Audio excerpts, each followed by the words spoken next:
माननीय सदस्यगण, सभी का नमस्कार।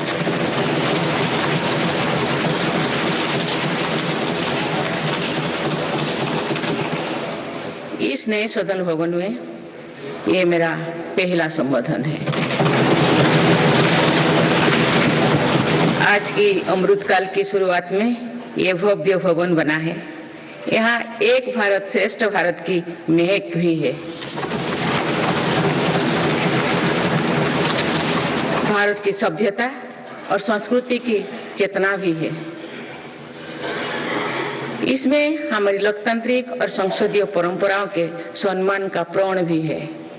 साथ ही 21वीं सदी के नए भारत के लिए नई परंपराओं के निर्माण का संकल्प भी है।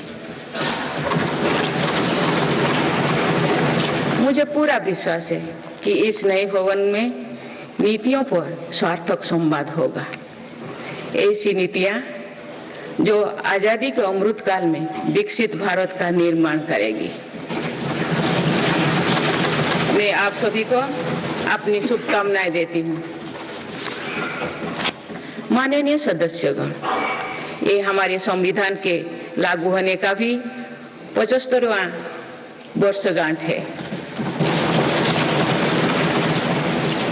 इसी कालखंड में आजादी के 75 वर्षों का उत्सव अमृत महोत्सव भी संपन्न हुआ है। इस दौरान देश भर में अनेक कार्यक्रम हुए। देश ने अपने गुमनाम स्वतंत्रता सेनानियों को याद किया। 75 साल बाद युवा पीढ़ी ने फिर स्वतंत्रता संग्राम के उस कालखंड को जिया। इस उत्सव के दौरान मेरी माटी मेरा देश अभियान के तहत देश भर के हर गांव की मिट्टी के साथ अमृत कलश दिल्ली लाया गया। 2 लाख से ज्यादा शिला फलकों स्थापित किए गए। 3 करोड़ से ज्यादा लोगों ने 5 प्राणों की शपथ ली। 70,000 से ज्यादा अमृत सरोवर बने। 2 लाख से ज्यादा अमृत वाटिकाओं का निर्माण हुआ। 2 करोड़ से ज्यादा पेड़ पौधे लगाया गया। 16 करोड़ से ज्यादा लोगों ने तिरंगा के साथ सेल्फी अपलोड की। अमृत उत्सव के दौरान ही कर्तव्य पथ पर नेताजी सुभाष चंद्र बोस की प्रतिमा स्थापित की गई। राजधानी दिल्ली में देश के अब तक के सभी प्रधानमंत्रियों की समर्पित म्यूजियम खोला गया। शांति निकेतन और होयबला मंदिर वर्ल्ड हेरिटेज लिस्ट में शामिल हुई। साहिबजादों की याद में वीरवाल दिवस घोषित हुआ। भगवान बिरसा मुंडा के जन्म दिवस को जनजातीय गौरव दिवस घोषित किया गया।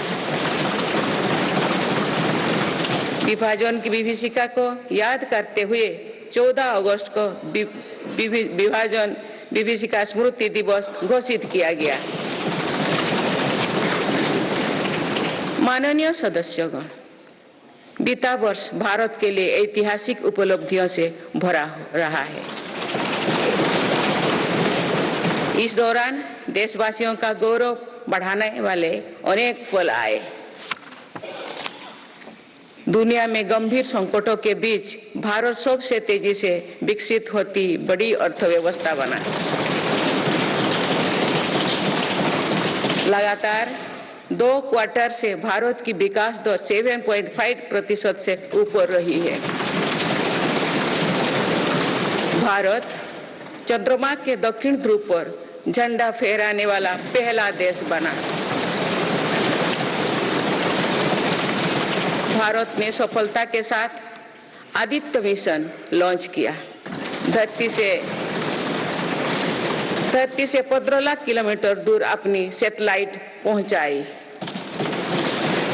ऐतिहासिक G20 सम्मेलन के सफलता ने पूरे विश्व में भारत की भूमिका को सशक्त किया। भारत ने एशियाई खेलों में पहली बार 100 से अधिक मेडल जीते। पारा एशियाई खेलों में भी 100 से अधिक मेडल जीते। भारत को अपना सबसे बड़ा समुद्री पुल अटल सेतु मिला।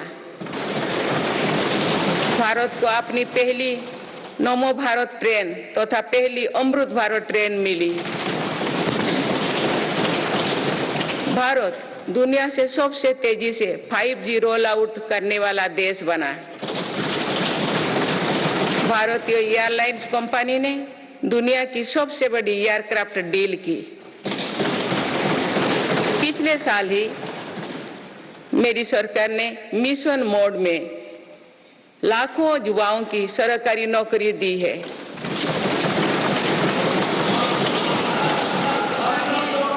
माननीय सदस्यगण, बीते 12 महीने में मेरी सरकार अनेक महत्वपूर्ण विधेयक लेकर भी आए। ये विधेयक आप सभी संसद सदस्यों के सहयोग से आज कानून बन चुके हैं। ये ऐसे कानून हैं जो विकसित भारत के संकल्पों की सिद्धि का मजबूत आधार है। तीन दशक बाद नारी शक्ति बंधन अधिनियम पारित करने के लिए मैं आपकी सराहना करती हूँ।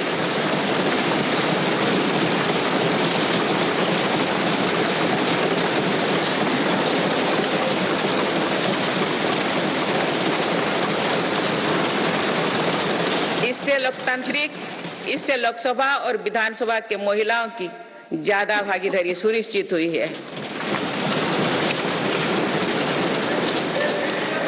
ये वुमेन लीड डेवलपमेंट के मेरी सरकार के संकल्प को मजबूत करता है। रिफॉर्म, परफॉर्म और ट्रांसफॉर्म के अपने कमिटमेंट को मेरी सरकार ने लगातार जारी रखा है। गुलामी के कालखंड में प्रेरित क्रिमिनल जस्टिस सिस्टम अब इतिहास हो गया है। आप दंड को नहीं अपितु न्याय को प्राथमिकता है। न्याय सर्वोपरि के सिद्धांतों पर नई न्याय संहिता देश को मिली है। डिजिटल पर्सनल डेटा प्रोटेक्शन अधिनियम से डिजिटल स्पेस और सुरक्षित होने वाला है। अनुसंधान नेशनल रिसर्च फाउंडेशन अधिनियम से देश में रिसर्च और इनोवेशन को बल मिलेगा। जम्मू और कश्मीर आरक्षण कानून से वहां भी जनजातीय समुदाय को प्रतिनिधित्व का अधिकार मिलेगा। इस दौरान सेंट्रल यूनिवर्सिटी कानून में भी संशोधन किया गया। इससे तेलंगाना में सरोक का सेंट्रल ट्राइबल यूनिवर्सिटी बनने का रास्ता सुगम हुआ। पिछले वर्ष 76 अन्य पुराने कानून को भी हटाया गया है। मेरी सरकार परीक्षाओं में होने वाली गड़बड़ी को लेकर युवाओं की चिंता से अवगत है। इसीलिए ऐसे गलत तरीके को सख्ती के लिए नया कानून बनाने का निर्णय लिया है। माननीय सदस्यगण, कोई भी राष्ट्र तेज गति से तभी आगे बढ़ सकता है जब वो पुराने चुनौतियों का पूरा परास्त करते हुए अपने ज्यादा से ज्यादा ऊर्जा भविष्य निर्माण में लगाए। पिछले 10 वर्षों में भारत ने राष्ट्र हित में ऐसे अनेक कार्यों को पूरा होते हुए देखा है जिनका इंतजार देश के लोगों को दशकों से था।